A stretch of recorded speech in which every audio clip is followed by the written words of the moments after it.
What's going on, guys? Welcome back to W.D.Y.D. CSP. What do you do as a central sterile processor? All right, guys, today I'm going to show you qualifying your test strips, okay? The qualifying test for MEC test strips, okay? The brand here I have is ASP Cydex OPA.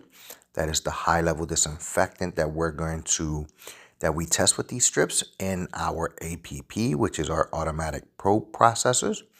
All right. And I often see that individuals do not like doing this test or loading this into the machine. And I'm just going to walk you through this step, and then I'm going to show you how it's actually done. A couple things I'm going to need is documentation. I'm going to need a new test strip bottle, some PPEs, and then I'm going to need two containers, one labeled a negative, another one labeled the positive. Okay. The positive is going to have full strength high-level disinfectant. The negative is going to have a diluted version, so you will need some water here. Okay, these are 4-ounce bottles here. So you can choose how much disinfectant you're going to put in there or whatever. I just use 2 ounces as my starting point because that's enough to dip my test strips. Okay, so 2 ounces of undiluted high-level disinfectant in the positive and a diluted version in the negative. Okay.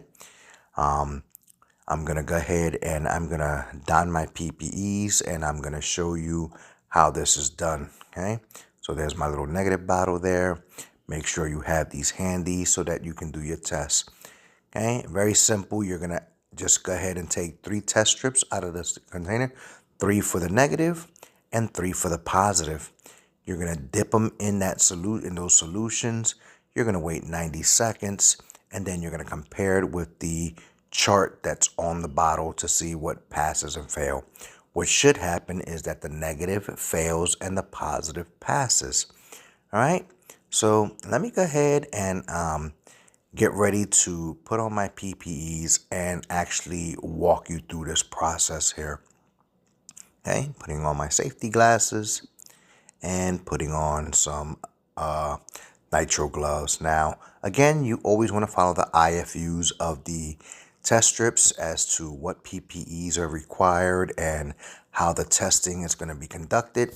I'm showing you how this brand is set up. So first I have to go ahead and do the on-screen instructions for the APP, which tells me to remove the high-level disinfectant, and at that point is when I can go ahead and start this test.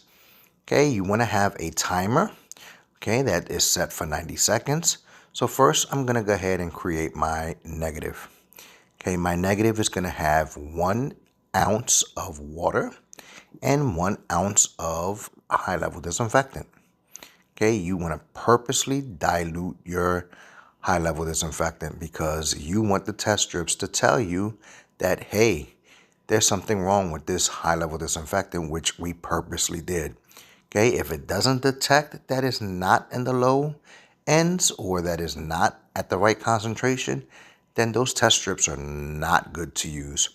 Okay, I'm going to remove the cap off the high-level disinfectant, dry it off so it's not dripping all over the place, and I'm going to go ahead and pour 1 ounce into the container that already has 1 ounce of water.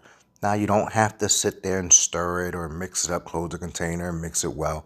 That dilution is going to be good enough. Your positive control is going to have 2 ounces of pure high-level disinfectant, okay, straight out the bottle, ready to use. All right. Going to go ahead and put the lid back on the high-level disinfectant, and I'm going to go ahead and pull out 3 test strips for each unit.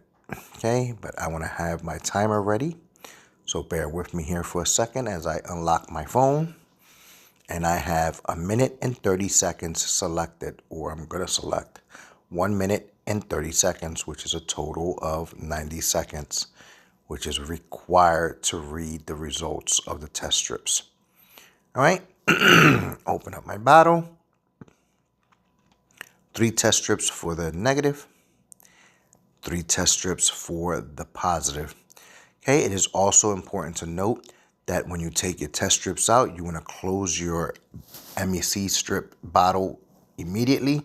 You have about 30 minutes before those test strips absorb or starts drawing moisture, and it may render the testing invalid. So you want to make sure you close that container right away. All right, grab your test strips and dip them in your solution for 1 second, making sure not to overlap or create any shadowing so that there is no contact between the testing strip site and the chemical. All right, space them apart there and start my timer. Okay, you don't want to do these one at a time because again, you know, seconds count. So you want 90 seconds. So you want to start that timer immediately. You don't have to grab all 6 like I did, but you want to be a little quick with how you dip and you drop your, place your test strips. Okay, so immediately, you guys can't see it on camera. Immediately, I'm seeing the negative already showing the negative results that the concentration of the chemical is not where it should be to effectively disinfect our probes. Okay, I can see that color regressing back to blue, which is a bad thing. You want it to stay purple for the full 90 seconds. Okay, will it eventually turn blue again? It will. If it sits there long enough, it will revert back to blue because the efficacy of the high-level disinfectant starts evaporating, etc., etc.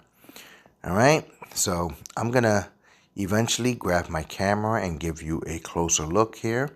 At that time, you'll see the timer go off. 90 seconds. You have to be in the presence of the test for 90 seconds, okay? Especially when you're doing it in the AER, because if you don't respond to the test results, then it will tell you that the probe is not disinfected as planned. All right, as you can see, the negative reverted back to blue. So any specks of blue is a fail. Consistent purple is a pass.